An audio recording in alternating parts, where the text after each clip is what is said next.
Namaste, everyone. This podcast is going to be about the upcoming new moon in Anuradha Nakshatra, which is going to take place on 19th or 20th of November, depending on your time zone.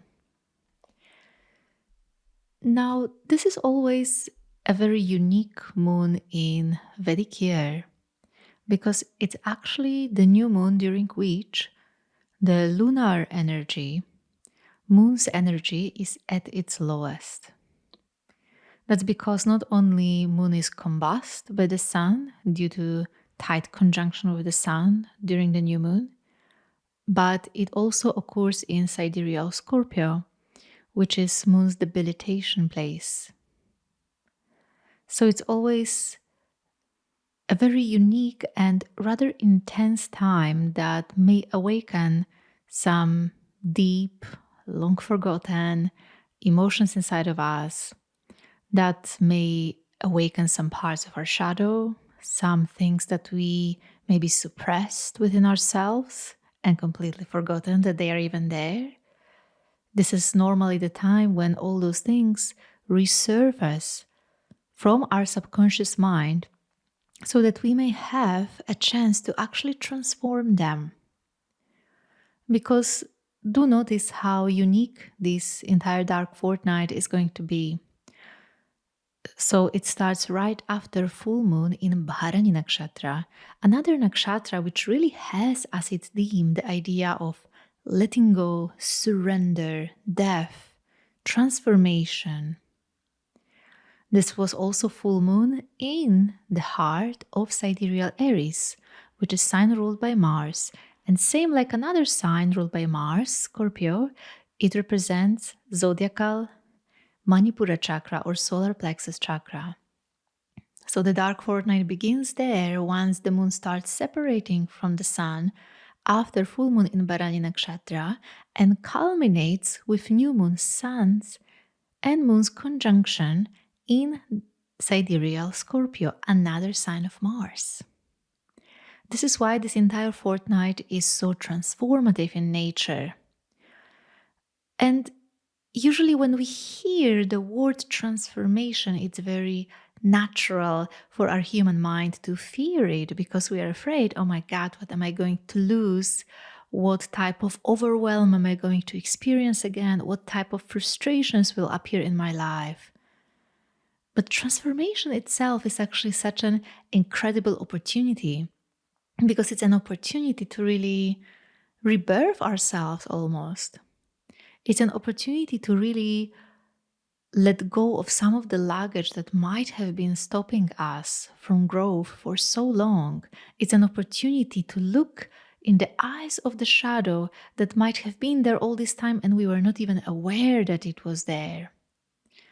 And not only that, see, during the upcoming new moon in Anuradha Nakshatra, Sun, Moon, Mercury, and Mars, all four of them will be conjunct together in sidereal Scorpio.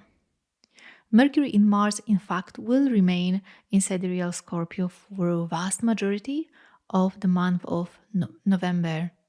Mercury will also go retrograde and will be already retrograde during the time of new moon. And what all of that really tells us about, what picture does it paint? First of all, when Mars, who is the ruler of Scorpio, transits through his own sign, he actually amplifies a little bit that inner fire within us, which in sign of Scorpio, it is the fire of transformation. Mars transiting through Scorpio actually enables transformation to happen. Mars transiting through sidereal Scorpio allows this fire in our solar plexus chakra to really burn some of the negative things down within us, which translates into the ability to perhaps finally letting go of some habits that maybe were stuck for so long with you, finally letting go of some negative thoughts that perhaps kept coming back again and again, and really moving forward and actually having enough energy, motivation, willpower, and courage to really change. Which is why I personally consider, this upcoming new moon to be so incredibly potent. In fact, this entire dark fortnight will be incredibly potent because it will be facilitating this really deep change within us, change of the subconscious mind, change of the things that were hidden and very often unconscious. And that's such a beautiful thing. And of course, even though change and transformation, it rarely comes in a very sweet and soft way, it always awakens in us certain emotions. It comes with its intensity, it comes with its volatility, which very likely we will experience inside of us, outside of us. We may notice that during this entire dark fortnight, our mind and emotions might be going through frequent ups and downs. We can experience this in our relations. And naturally, Mercury retrograde won't make it easier. Misunderstandings can be so common in this time period. And yet, at the same time, when we have an understanding that all those things, they're just trying to help us grow, help us transform, help us to perhaps integrate, some of our own shadow qualities, to maybe form a more compassionate and healthy relationship with all the different parts of us that perhaps have been repressed for so long. And as for vast majority of this month, Venus will be also residing in the sign of Libra, in sidereal zodiac, which represents zodiacal heart chakra. Simultaneously, as all those changes will be happening within us, we will be inspired to, no matter what, stay compassionate to yourself firstly. Stay heart-centered. Don't lose hope. Stay open for all the different possibilities that life may bring. It's also worthy of noticing that throughout this entire month, Jupiter will still remain exalted in sidereal Cancer, although he will go retrograde at some point. Ketu will also still remain in Leo, and those two signs, Cancer and Leo, they actually represent zodiacal third eye chakra. So especially Jupiter and Ketu dwelling there, they also amplify our intuition right now. They give us access to more insight that we might have had before, which is what makes this entire fortnight so potent in terms of really changing ourselves and really making some of those changes that perhaps you always wanted to make in life but never had enough energy, courage, or motivation to do. This is really the time to do it now, because we will be receiving throughout this month enough energy, enough motivation, willpower, and courage to really manifest those things through the placement of Mars. Naturally, since Sun and Moon will meet in Anuradha Nakshatra, and also really closely conjunct with them will be Mercury retrograde. This will be also the time for so many of us to question some of our commitments, both those conscious and unconscious. We are often not even aware of how many things we are devoted and committed to in our life, because most of those things happen without our knowledge. The extent of our commitment and devotion to anything really is always directly translating into how much time we dedicate to those things, really. For example, so many of us, we are so very dedicated and so very committed to our phones, right? And scrolling on them. That's also the type of unconscious commitment. It's the automatic commitment that you don't even know it's there, but it is there. And it is determining to an extent what the outcome will be and how certain things in your life will look like. Similarly, there are so many of these little commitments, of these little devotions inside of us that are not really supporting us on our path, but are actually sabotaging our growth. They are slowing us down, and they actually eventually become burdens because they take our energy, but they don't energize us in return.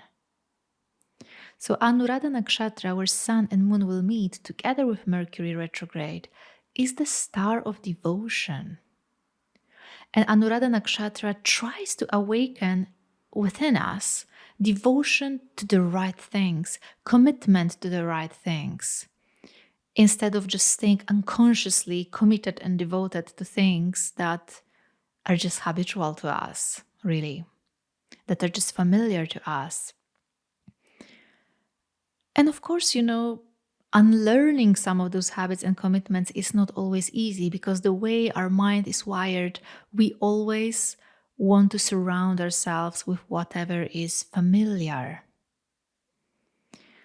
And that's also the biggest weakness of Anuradha Nakshatra. It often tends to stay overly loyal to things and relations, even if they are not healthy anymore, just because they are familiar, just because they are still kind of ours. This is the very same dilemma that Arjuna was facing in the Battle of Kurukshetra. It's so hard to fight against those whom you perceive to be your own family. Even though in the story, of course, the Kauravas, the so-called family of Arjuna, was really representing his own negative qualities. We too perceive our own negative qualities, shadows, and negative thoughts often as family, because they're just so familiar to us. We are so used to them. And really what transformation requires from us is to temporarily, sever this bond. And it's so difficult because that requires from us to, for a moment, move away from what's familiar into the space of complete unknown. Because nothing new can be born before something else has been truly surrendered first, before we really let go of the old. And that's the paradox of that. We don't want to let go of the old because we are afraid what will come next, but whatever comes next cannot even begin to form before we let go of the old. So we are always left with this liminal space in between, when we already moved away from what is old, but what is new didn't form yet. And this is the space in which we feel extremely vulnerable, because that's the reality we can't control. That's the reality that feels so unpredictable. And that's exactly everything that sign of Scorpio is about. Embracing the unpredictability and really holding space, a very compassionate space, for those things within us and outside of us that are beyond our control, that can't be predicted, and that may feel sometimes just very intense. So needless to say, this entire dark fortnight might be quite intense and might awaken lots of those inner conflicts, because in a way it's almost a continuation of the full moon in Bharani Nakshatra and the lessons that kind of entered our life together with the previous fortnight. But we are here in Anuradha Nakshatra learning something even farther, and this is, where can we really turn our devotion? And can we really give more devotion to this part of us, the soul itself, the spark of the divine, and the divinity within us? Can we give that part of us, that limitless part of us, a little more devotion and a little more commitment? I find it also very interesting and symbolic that during the very peak of the new moon, Sun, Moon, as well as Mercury retrograde, they will all meet together in the amsha of Goddess Chinnamasta in the D20 Vimshamsha divisional chart of our spiritual progress. Now, Chinnamasta, as many of you know, is one of the 10 Mahavidyas, and she's such a paradoxical goddess because she literally beheads herself, reminding us also what will be necessary from us to do in this time period. And that is to symbolically behead ourselves, which literally means letting go of some of those really old and outdated thoughts we have been identifying ourselves with. those thoughts, those concepts, those beliefs that are right there in our head that were really blocking our life force from flowing. Because when Devi Chinnamasta beheads herself, what happens? A stream of blood flows from her neck, feeding others, but feeding also her. So this is such a wondrous image, because that's the goddess who beheads herself, but she does not die. She ever rejuvenates herself. And that's really what I believe, on many different levels will be happening within us during this dark fortnight. It's really such a beautiful time if we attune ourselves to this vibration to unlock new life force within us, unlock this power of transformation, and allow it to rejuvenate us without holding and really, clinging to all those old tendencies. Naturally, it can be a volatile period. It can bring forth intense emotions. But the beauty of that is that if we really hold those emotions with compassion and with realization that even if part of us may suffer in some moment, if we remember that, okay, this part of me suffers right now, but it's not all of me. There's more to me than that. There's more to me than this suffering. There's more to me than this overwhelm. There's more to me than this anger or irritation. And if we only can hold space for that intensity, sometimes an incredible transformation can be born from that. So needless to say, this dark fortnight ending in new moon in Anuradha Nakshatra is going to be greatly helpful for our spiritual path. And it can really help us to make those changes in our lives that we were always craving, but perhaps never had enough energy to do. So I hope that you make good use of this period and that you use everything you have to really help this transformation to happen.